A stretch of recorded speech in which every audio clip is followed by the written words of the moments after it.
It's hard to say.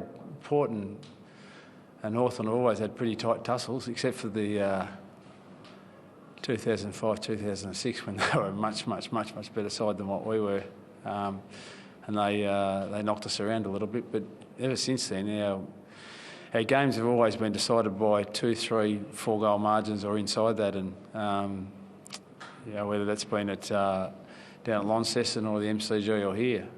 So in the context of that, a 5-goal victory, albeit wasn't overly impressive in terms of dominating the play, but where we did get on top, we just ground the game out and got on top eventually. But despite everything that's been said in the press, I've got a very high regard for the Port Adelaide Footy Club.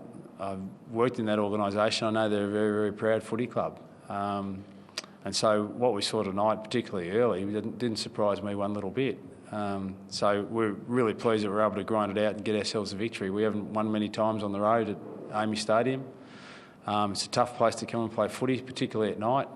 Different type of surface and different type of conditions. So we're really pleased with the victory. But we know that we're going to need to play much better than what we did tonight if we're going to challenge some of the really good sides in the competition.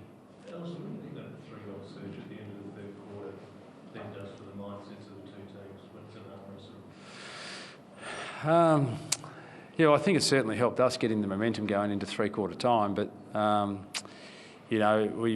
we couldn't predict at three-quarter time that we were going to have a 5 goals to 1 last quarter. It had been a real grind all game. Port got out to a little bit of a lead, but it didn't ever get further than 2 goals. But they always had the ascendancy over us in the whole of the first half, and we got the scores back to level. And then the first 10 minutes of the third quarter, they pretty much dominated the quarter and could have put more scoreboard pressure on us. But we're fortunate to still be in striking distance halfway through the third quarter. A number of things. I don't think it helped Port Adelaide that Roden went down. He was a crucial loss for him.